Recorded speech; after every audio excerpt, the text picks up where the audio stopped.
adult, and yeah, I've been doing that. My first steampunk book was Soulless, and it came out 12 years ago now.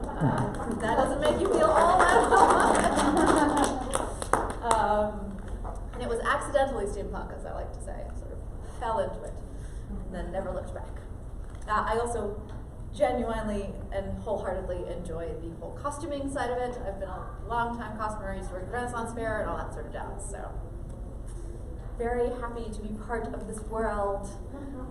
So my policy, which for those of you who attend my morning panel, the same thing applies, which is I will answer any question you have at all honestly, or as honestly as possible, with two exceptions. If it's a spoiler, I'll ask you to come and talk to me later. And please feel free to approach me at any point in time when you see me wandering around. I'm always happy to sign stuff, whatever you want. And the other thing is sometimes I will just categorically deny whatever I said here later on the internet. So just be aware of that. You can take what I say here honestly, and whatever's on the internet is lies, all lies. So there it is. But yeah, any questions you have about anything, I'm always happy to answer them as honestly as I possibly can. Very cool. So, accidentally, 12 years ago. So give everybody that little tale. I was I'm an archaeologist by training. That's where my background is. That's what I thought I would be for the rest of my life. I so accidentally became an author as well, but I've always written fiction since I was very, very young. And the paranormal urban fantasy bubble was occurring, and I was like, oh, I like this genre, but it's too dark. I would like it to be funnier. I would like strong female main character. I would like to be set in the past, and with some alternate history stuff going on. And of course I want it to be object focused because I'm an archaeologist, so that's what history is to me. And so I started writing this funny, quirky comedy of manners that turned out to be steampunk. And I was like, oh, there's a thing. And then I was like, oh, there's a movement that goes along with this thing that is like aesthetics and music and all of this other stuff that I was absolutely jumped feet first in. In fact, secretly on the DL, I'm responsible for programming 2007's Nova Albion, which was the first steampunk convention in North America that we know of. So, yeah, so I got in on the convention side of it, actually. And that's before my book came out. So, yeah. So, when you go to do these, start off in the project, you say that you had that laundry list of punch lists, right? Yeah. Do you have that before you have an idea, or is it all kind of forming in there as a soup? So for me, I have lots of concepts and ideas for stories and plots and stuff like that, and characters that I could use, because now I have this sort of vast universe with all these different characters in it. But I don't actually start writing anything until I have what I call the Epiphany Moment. And for me, the Epiphany Moment is when I see the main character and another character in conversation with each other. And once I have that moment, because I'm a very dialogue-driven author, you may or may not have realized this, it's easiest for me to write dialogue. I really see stuff sort of cinematically in my head. So when I see that one scene, that's when I know everything is going to work, because that's the scene where I really feel the characters. So for Soulless, and it's not always, in fact, it's rarely the first scene, but so for Soulless, the scene that crystallized that book was Ivy and Alexia walking in Hyde Park together, casually talking about the fact that Alexia accidentally killed a vampire the night before. That was when I was like, oh, I'm writing this book, like immediately. It's like, that's it. So yeah, that's, for me, that's what I need. I need that epiphany. Yeah. No, it's fascinating, because, I wouldn't know how to start.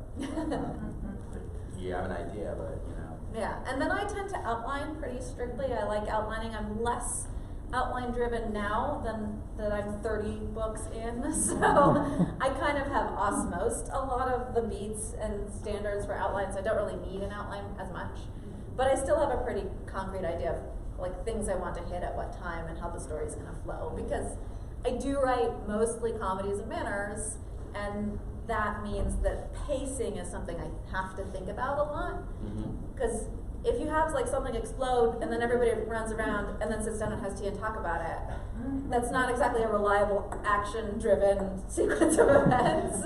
So I need to know what other bits of things I throw in, like humor or romance or what have you, to like keep the pace up so that there's something being gifted to the reader in each subsequent scene. Right. That if it can't be action, is something else that the reader's looking for. Yeah, Right. exactly. Do you have to dedicate hours to the day? I mean, what's your process? I mean, that's got to be, Yeah. that's brutal, right? I mean, there's Yeah. days that you don't want to. We didn't really get onto the, I did a business discussion earlier today, which if you guys are readers, good for you not showing up to that one, because it was very businessy, which I also really like to talk about. But the creative side of that is like, I had to figure out like when I am most creative. And I think a lot of creatives have to do this, like literally what time of day do I gravitate towards costuming or art, or in my case writing, right? And so for me, it's pretty strictly afternoon, like after tea, it's time to write, and I'll have my first cup of tea around 2, and then it's time to write. So I usually write, and I write a certain number of words a day. So I write 2,000 words a day, 4 days a week when I'm on a deadline. All my deadlines are self-imposed now.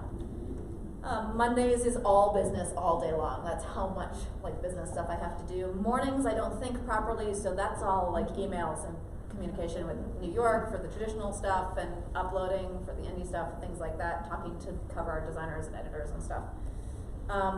And then I try and do some kind of exercise or whatever, and then I always start writing around 2 o'clock in the afternoon, and then it's 2,000 words, however long that takes me, right? Right. So sometimes it takes me a couple of hours, and sometimes I'm still typing at 9 o'clock at night.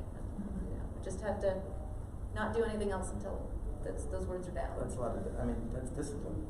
I think, it's my job, and this is, again, I didn't talk about this on the business thing, but like, if you're going to turn a hobby into full-time work, then you're gonna have to end up treating your hobby like a job, and if you're willing to make that transition, you should be seriously thinking about how that impacts your enjoyment of the hobby, which is not to say I'm not delighted to be a writer. It is an unexpected joy in my life.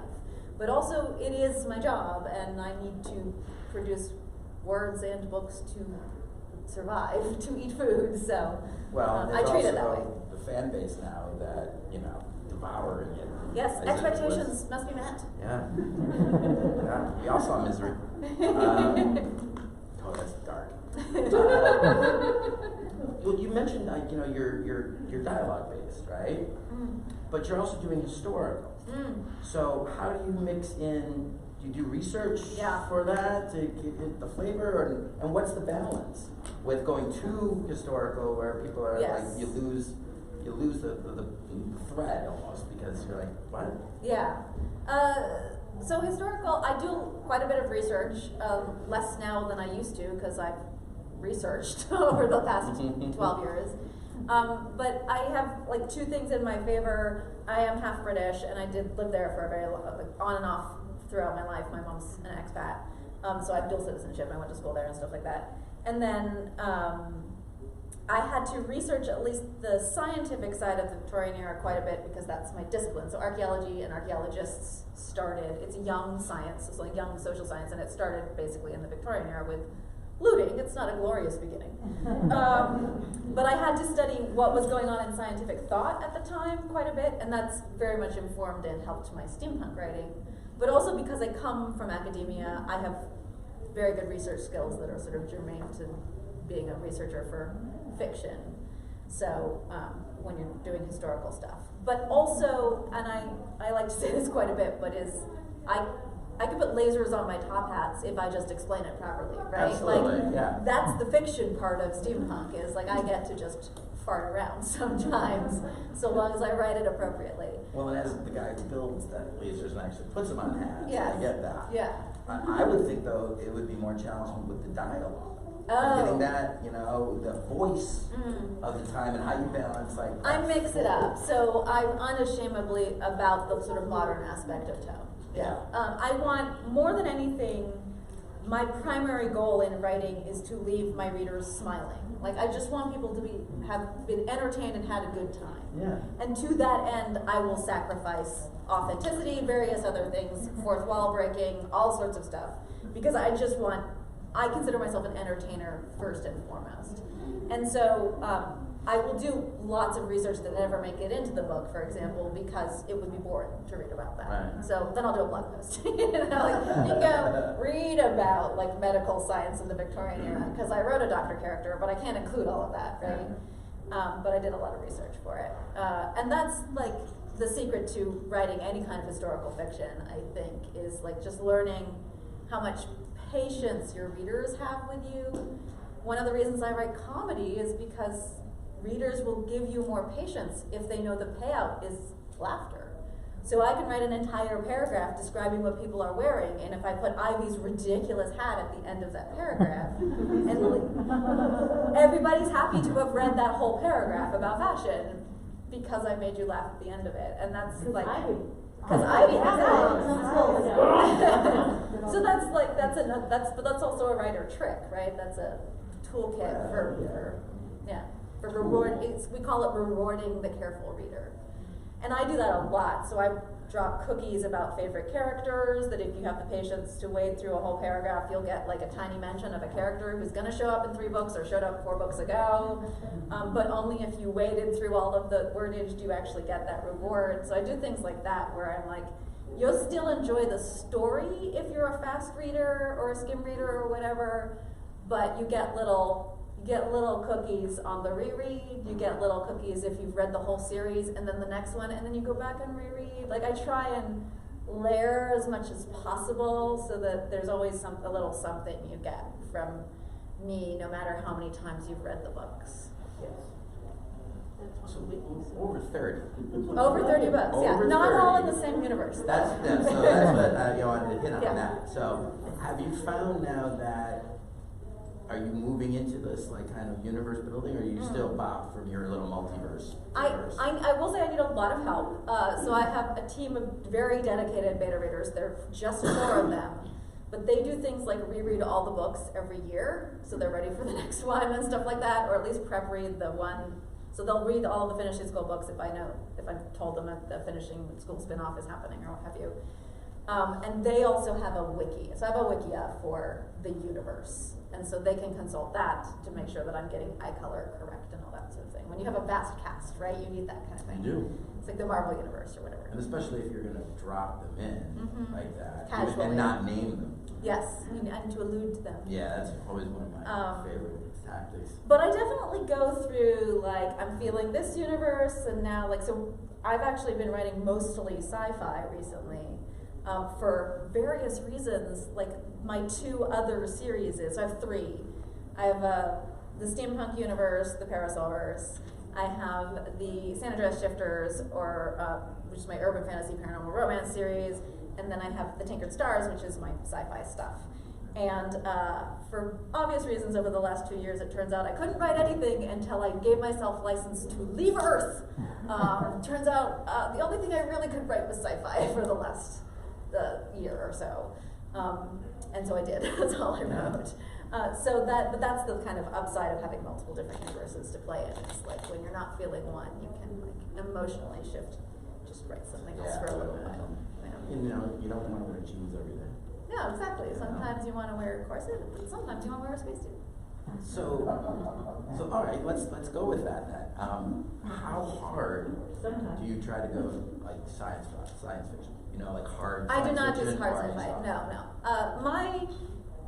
What I think about, like, so there's the stuff that if I talked to readers, they would say they read me for, and there's the stuff that I think people are actually reading me for, and that is the tendons that interconnect all of the universes I write in, and that for me is a romantic thread,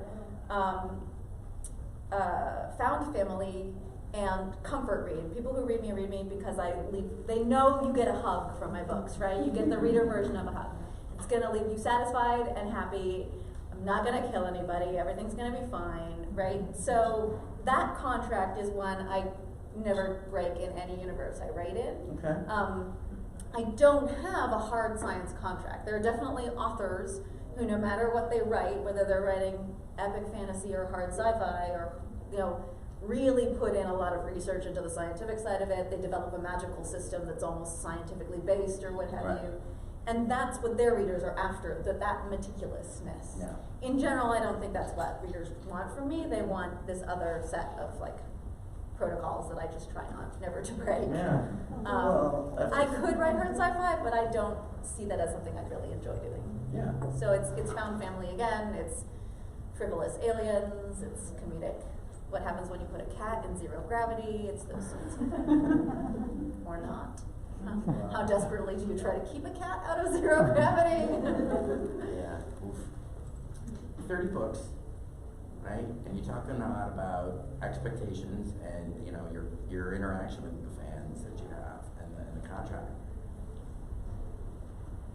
You've had to obviously learn all that. I mean, were there early times where you thought they would react one way and things went the other way? No, if anything, people have surprised me more in the positive direction than the negative. So when I did, Fifth Gender, for example, I was like, I don't know if anybody's going to go for this. It's completely outside of my wheelhouse. And the people who gave it a chance just freaking loved it, which was one of the ways I developed this, oh, right, I still gave them what they wanted. It's just the readers didn't understand that I was still going to be able to do that with sci-fi. So to give the sci-fi a chance, kind of. The people who gave it a chance got it. But fortunately or unfortunately for me, I was kind of prepared for that with the transition to YA. Because when I moved from adult steampunk to YA steampunk, essentially, I got quite a few letters from people who were like, I don't read YA, I'm not going to read this. And I was like, crossover characters, same universe, are you sure? They're like, no, I'll wait till you go back to adult. I was like, that's fine, I'll go back to it eventually. And 10 years later, those same people will finally be like, well, you haven't done steampunk in a while, so I finally decided that I would try your YA series, and I love it. And I'm like, strangely enough, same author. Also, the great secret is most of my stuff has a little bit of a YA chassis because the pacing in YA is very good. It's a genre I love. I like a kind of finding your place in the universe narrative, which most YA has, coming of age kind of deal. So Solus is basically a YA chassis. Don't tell them. With a little spice. It's just sexy. Some spicy. Yeah. So a lot of my stuff has that kind of it's there as the backbone that helps. Like I said, it helps keep my pacing good because pacing is something I think about a lot. So I use YA pacing techniques and urban fantasy pacing techniques. No matter what I'm writing, I tend to use those quite a bit. What don't they know? That you What want to don't know? you know? That you want to? What do you want to throw out? My super secret skill is I can slice bread perfectly straight. Even the really crusty stuff. Damn! What's the secret? I was raised by a carpenter. Shamed my mother constantly for slicing bad bread badly. So I was like, this is a moral dilemma. If I can't slice bread, I should be shamed as a human. Does that translate to things like bagels too? Yes. And that is impressive. I cut my bagels into 3. Oh. I know. Are you making bagel chips? I like a topping bread ratio, a little bit less bread than most people do. And also, I was raised in a nuclear house of 3 people, so all bagels were sliced into 3s. I know. I've just blown your minds. Yes. I'm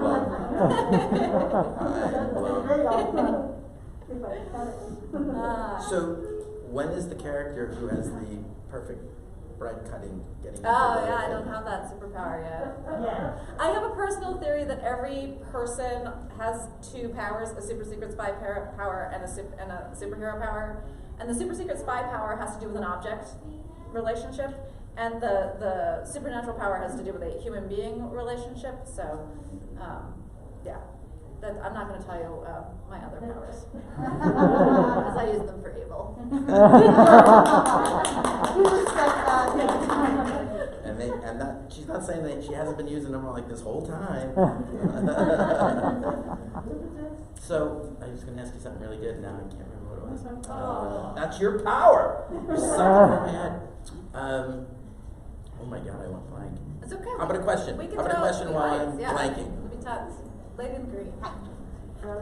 We'll have more. I know. So it's been 12 years. 12 years. And the world has really changed a lot as far as LGBTQ, and you very much were forward thinking. I just wondered, how early was it a very conscious decision that you knew you wanted to create very inclusive characters? From the beginning, yeah.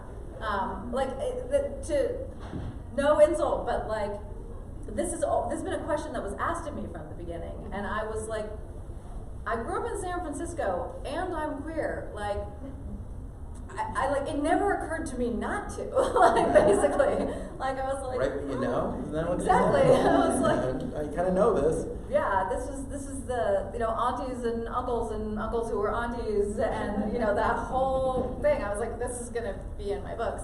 And fortunately for me, Orbit sort of didn't notice, also didn't care. Also, when you write comedy, you can get away with a lot of shit. So I encourage you to write funny, because it's very insidious. Ends up in the Texas school system, things like that. Do they know what their young ladies are reading? But yeah, so You're using it for evil. anyway, yeah. So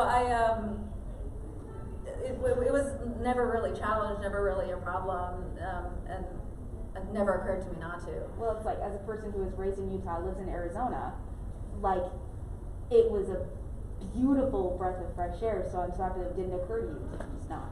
Yeah, and it's, I mean, and that was, to be like, frankly, on the like marketing end of the spectrum, the cover did a lot of work for my first book. The covers in general do a lot of work for my first book. And those covers are very, for the first series at least, very kind of innocent and cheerful and bright and steampunky, and you're like, you have no idea what you're getting in for. I mean, you kind of do. It is going to be steampunky and female main character and all this sort of stuff, but it was also going to be hella queer. But it's not really signal markered, even if you wanted to signal market it in any way. And so a lot of people just sort of picked up my books and were like, oh, Madame LeFou was a big one. To this day, I get, and she appears in the second book, so she's 2010. And to this day, I get gorgeous, fabulous humans who walk up to me and are like, oh my God, I didn't even know to challenge my own gender identity or think about any of this until I met that character. So I feel privileged and really, really lucky. And I'm not saying I was one of the first. There are many, many sci-fi fantasy authors who came before me, but I definitely was one of the luckiest in terms of how insidious my books could be, because they are funny.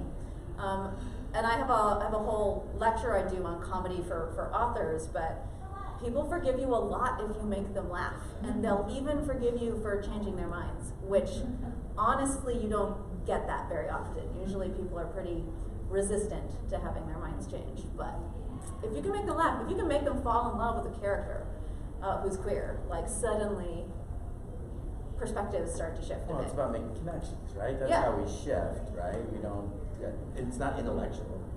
Yeah, and we're this is emotionally based. And that's the creatures. power of art in Yeah. general, I think. And fiction has a real advantage because it's little black and white words on a page. So, and you have to get More to even it. in there.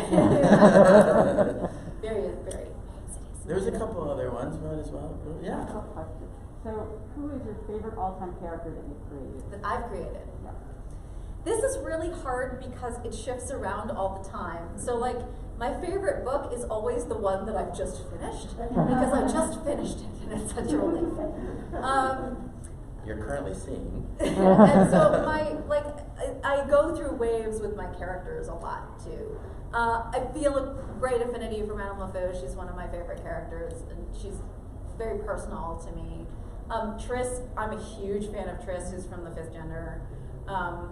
Just because it was so much fun to write such a sunshine character who's so open to new experiences, but has such a tough background. So. And then Lord Aldama is one of the easiest characters for me to write. Fabulous. He's fabulous. He's based on like my childhood, all of the drag queens that I was surrounded by as a kid and that sort of thing. So he's sort of nostalgic as well. He also seems to be an agent of my subconscious. So like I put him on screen and he just starts talking, and I'm like, he might be, whatever he's talking about might have nothing to do with the current story, but it will probably have something to do with 3 books in the future. So I better just let him talk. Just let him. He always knows what's going on better than I do. And I'm aware of how I sound when I say that. I mean, you must be saving so much money on therapy. So You just let him out for a little while. Yeah, Thursdays we let out. The flip side of Aldama is people always want a whole book with him, and I'm like, I could not. That is exhausting. Can you imagine? That's like that drag brunch 24/7 for a month. Maybe a short story. Yeah. That's amazing. But yeah, so those are currently some of my favorites, but all of them have places in my heart and bits of my soul. I think any writer, even the bad ones, even the evil ones, any writer will say that. Obviously, I feel great affinity to a lot of my animal characters. I put animal sidekicks and characters in almost all of my books. I grew up with cats, but pets in general, I love. I also grew up reading Tamara Pierce, who does the same thing, and therefore I was like, wow, all fantasy books have animal pets in them, obviously, because she did it. Therefore, it's the right thing to do. Yeah. So name a quick one influence, big influence from each of those genres. Then. So Tamara Pierce is probably my biggest influence, specifically for like female main characters, agency, subverting the patriarchy kind of ideas. Mercedes Lackey, I was thinking about recently, and I have a whole blog post about how she was the first author I read to put queer characters on the page, and again, fantasy, formative, 90s reading. It never occurred to me not to, also because of her, because she just had all of those characters. Also, I realized recently she writes harem journeys, so a lot of found family and stuff in her books that I was like, oh, of course, that's why I loved her so much. I actually have a blog post that's like the authors that influenced me the most. So, and then the other side of the equation are authors like James Herriot, Gerald Durrell, and P.G. Wodehouse, who are 3 British comedic authors that I was very heavily influenced by their humor, and then also Douglas Adams is a big one. Yeah, I mean, the wit that you put into the characters is. Yeah, Terry Pratchett, of course, both of them. Yeah. Even a cowboy has birds. Who else? You had something? Yes, gentlemen, sir. If you were a tree, what I mean to say is, has any fan reproduced your weaponized umbrella? Not quite. I've definitely seen quite a few tricked out ones, but none that so far that actually have projectiles involved. Eric Douglas can or probably sprays. He's right there in the front row. I would urge you against the acidic sprays. Just, yeah, there we go. Yeah, I think one of them is even sulfuric acid. Yeah, don't. And I would avoid silver nitrate as well. I mean, it just stains everything it comes in contact with. But you aren't actually fighting vampires or werewolves, so you're probably all right. One thing I find most fascinating is your concept of soul in regards to the vampires and the werewolves and the soulless, which I've loved vampire and werewolf genre forever. And it was like, as soon as I was ready to say, this makes perfect sense. I mean, how did you come about that? That's a lot of, so Alexia and conceiving of the soulless universe initially was a lot of scientific thought experimenting for me. And I don't remember the sequence of events, and I advise you all if you're writing something to try to remember the sequence that you come up with things, because I can't remember whether it was universe or character or whatever that came first. But essentially, my biggest concern with the supernatural actually existing in reality was always the apex predator conundrum. So if you have a creature that lives off of humans, who are the best mass producers on the planet, how does that creature not overpopulate its food base, right? So how do you keep vampires from there being too many vampires for humans, or too many werewolves for humans, or whatever? So obviously you need a biological limit. And so this is why you have rabbits breed a lot, and raptor birds, for example, only have 1 or 2 eggs per nest, kind of. So, like, nature has figured this out, the apex predator problem. So I was like, okay, so we have to have a limit on how many people can be changed into vampires or werewolves. That has to be limited somehow. So how do we limit that? And then, so the question I then ask myself is, well, what is it that allows you to survive being bitten? Like, what is it that some people have and some people don't? So it could be a blood type, it could be like an actual scientific thing that people haven't figured out yet in the Victorian era.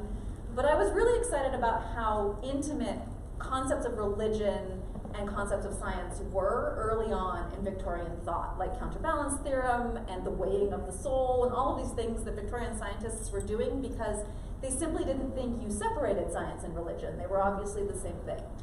And we're so used to it now being very, very separated that I was sort of fascinated by this. And I was like, well, so let's hypothesize that the weighing of the soul thing, which I had read about, so what if, instead of lacking something, like vampires don't have souls or werewolves, what if what they had was excess of this? And so you just have kind of a leftover bit that allows you to survive. But that excess, when it manifests in humans, is like a creative energy, or it's something that is not really concrete or testable. And then like everything just sort of slotted into place. Like obviously then you have vampires and werewolves recruiting from the arts. So you have a patron of the arts system that's getting set into place, which they had in the Victorian era. You have vampires like dictating fashion, especially if they're out in society. So then you have like high necklines, deep concerns over décolletage, hoop skirts, and like showing bites or not showing bites, pale skin, like all of these things clearly influenced by vampires, obviously. And I think that's partly an archaeological thing as well, is my temptation is not to rewrite history, but to re-explain it with a new theory in place. Because that's like the discipline that I was raised in, was you have the physical evidence, whatever it may be. The Victorians liked pale skin, for example.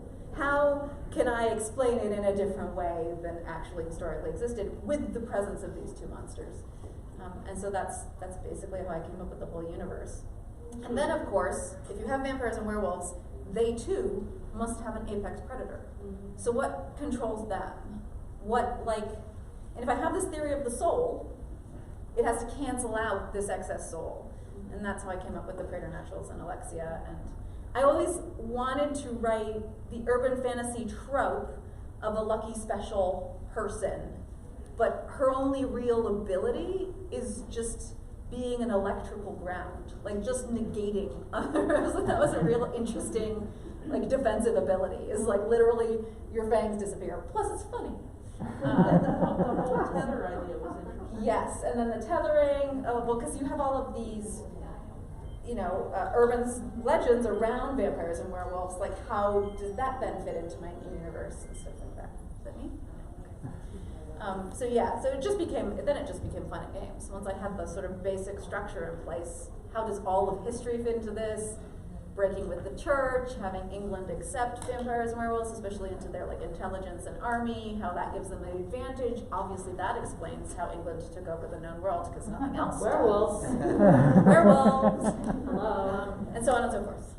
The break with the Catholic Church, all that.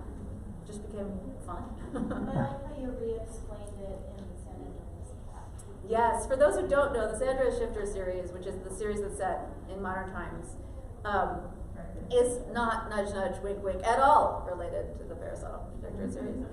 At all. But that's because now we have modern science, so now I have to actually figure out how to explain the presence of magic in the modern world. Yeah. And that's something that occasionally will frustrate readers, but I'm like, science is an evolving understanding of the universe, right? So for the Victorian scientists in the Parasol Protectorate verse or the Parasol verse, that makes all of their explanation for how Alexia exists, how vampires work, it all makes sense to them, because that's the science they had at the time. And then when you get around to what's happening in the San Andreas series after supersaturation, a whole new set of scientists have come up to explain everything that's going on. So, because science evolves, always. And Other question? Yes. How do you get those names? Like Winston and I can't even say that. A lot of some of them are just spontaneous. A lot of so I use records of Victorian tombstones. Those are particularly useful. I go play with Latin and Greek and then squidge it around a little bit and turn something that has meaning. So all of the werewolf names mean wolf in various different languages. So they're all cookies.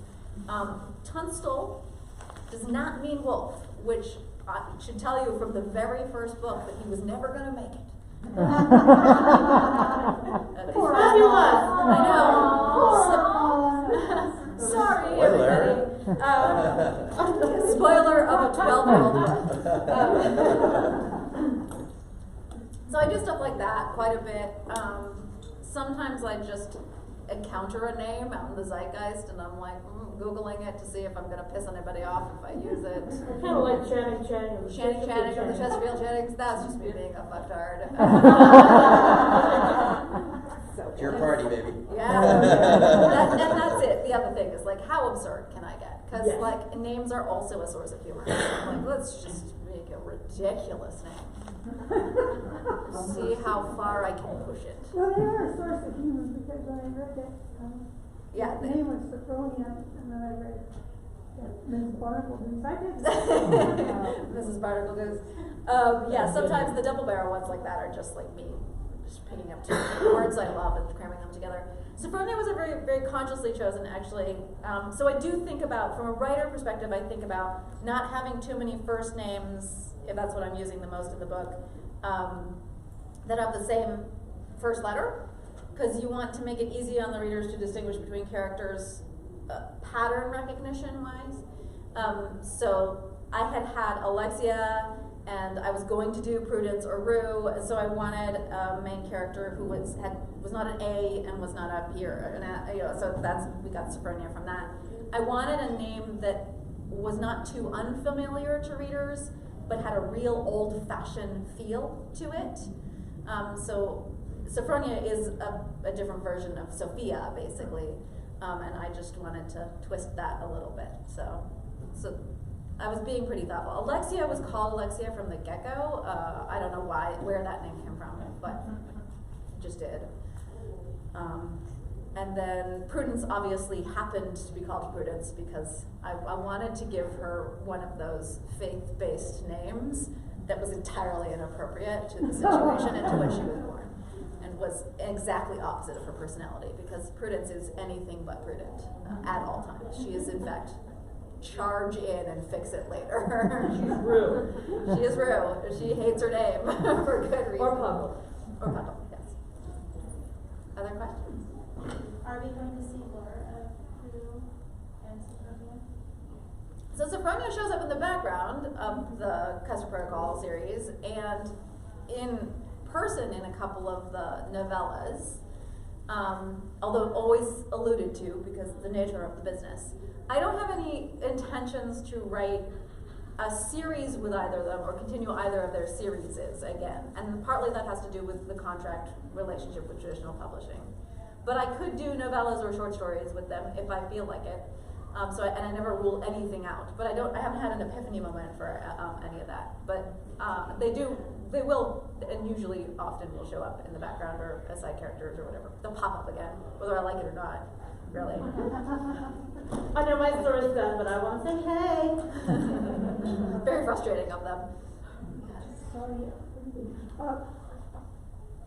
I saw the short story, I read the short stories for the girls from the finishing school, because you did the short one. I did a novella and then 2 novels. We don't talk about the fact that they're novel length though, but go on. Okay. So the finishing school... I didn't see one for Sophronia.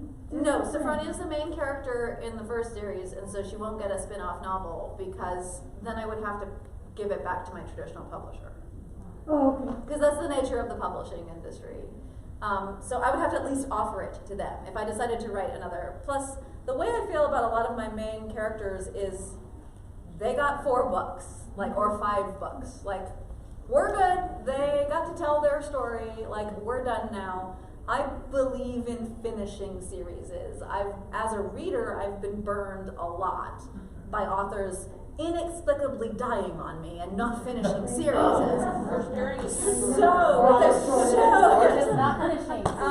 So I feel very compelled to finish series as just in case I get run over. I love you for that. I love that they appear again in other Yes, books. but I will do that. Like, I will do a little, like, whoop, whoop, but they're Like still that alive. wedding or- Yes, they're still doing stuff. Yes, one of my favorite authors was hit by a truck, Oh. and she's still alive, but Can't write anymore or anything. Oh. yeah, and it's like, it's left her really hanging, you know. And we can never control that. I could die in the middle of a series in the future, but Knock on wood. so I apologize No, ahead of knock on time. But often with my stuff, there's like for the traditionally published series, there's like contract reasons I did what I did. So like with the Custard Protocol series, the first 2 books are ruse books, and can be read as a duology. I feel like that's a solid little 2-book series, and that's because I had a 2-book contract. And I wasn't sure if I was going to sign another contract with my publisher. So I wanted to make sure that you guys got a satisfying little story with those 2. And then I did the, Primrose's book and Percy's book as like the 2 addendums to satisfy, like I did re-up and sign a second contract. But some of these decisions are made for like the business end of the spectrum with series or not. So the reason that all of the spin-offs are standalone stories with side characters is because I'm out of contract for those. So because of the terms of what's called my option clause, if I write novella length, and with characters that are not the main characters, I can do whatever I want and I can self-publish them and stuff like that. So that's kind of what's going on in the background. Okay. Which is no shade on like my traditional publisher. They gave me a platform. We've had like a fantastic working relationship. It's all golden. It's just the nature of the publishing industry in play, basically. No, I'm loving the novellas because you get to care about these characters. Yes. And there's more to it. I joke I get to write my own fanfic. You get Yes. to tell their story. Exactly. And it's that's a lot of fun for me. But like on the DL, the second 2 of the Delightfully Deadly series, which is 3 books, only the first one is actually a novella. The other 2 are a little bit longer than that. But so technically I shouldn't have published them myself, but we won't tell anybody. I think they're novellas. Yes, exactly. They're novellas. Yeah. They're Well, I novellas. read a long novella. Exactly. Thank you. Not a novel you're looking for. So a bit of a long novella. That's it. With us being in the steampunk convention, right? So let's talk about the real quick on the Victorian stuff, right? Sure. You lived in New England Yes. a lot. Quite a bit. But Yeah. you're also in San Francisco. Yes, that's my hometown. So how much of each of those experiences have you pulled into your settings? I mean, we're doing Western here. Well, I will say that I only take my characters to places I've visited. Uh-huh. So once they do leave the UK in particular and start traveling, those characters are traveling places I've traveled. And I'm well aware that I'm not time traveling, right? I'm not going to France in the Victorian era. I'm not going to Singapore in the Victorian era or anything like that. But I do like to know, I don't know, what the smell of a place is with the light, like the angle of the light, the feel of the vegetation. I do think there are things about places as you travel that don't change over time, or they don't change over the time of human history all that much. And so that's one of the things I do is, like all of the archaeological sites that my characters go to are my sites or sites that I've worked on, that kind of thing. So I do take that into account. Have you brought them into San Francisco?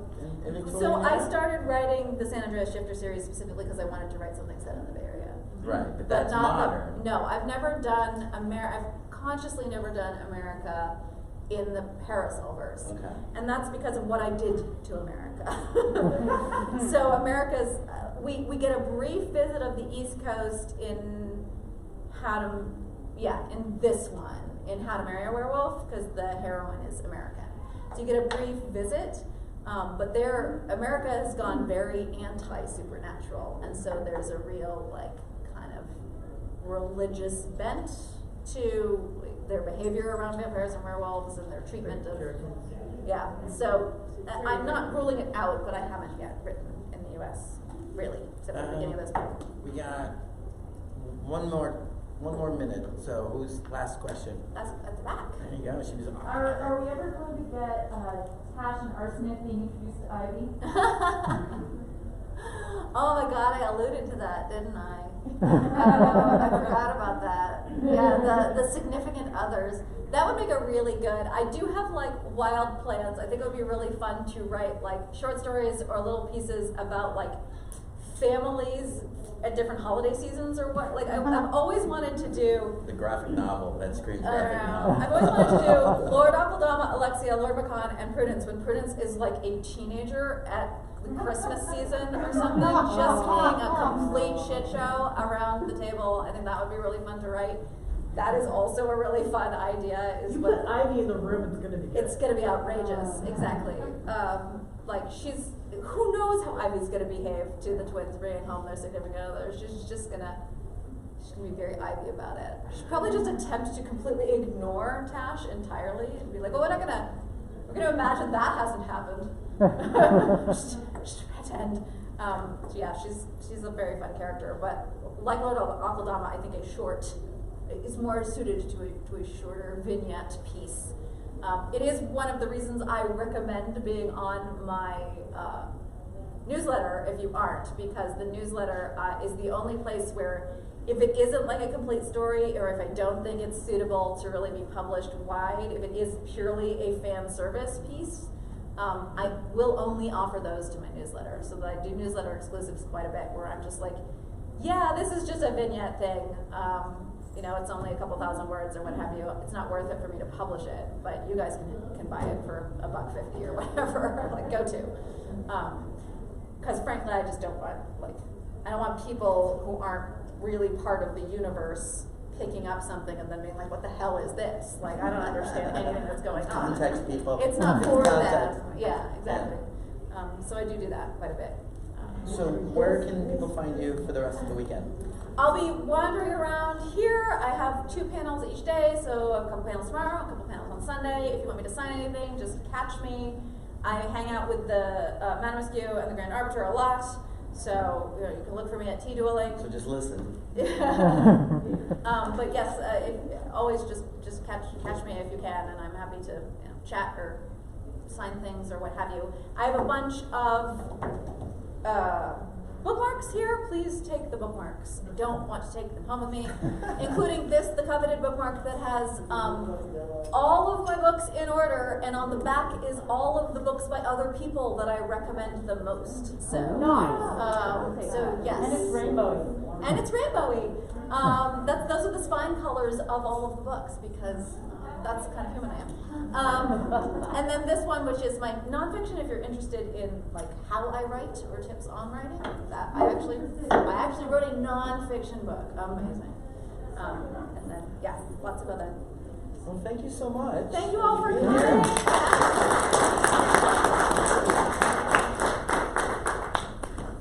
Are any of your books available in the vendor's room? Nope. But guess what's on all of these? QR codes. How much do you recommend? We're all going for that one. I won't. All right. There's a reason I do that. I'm loving all of it.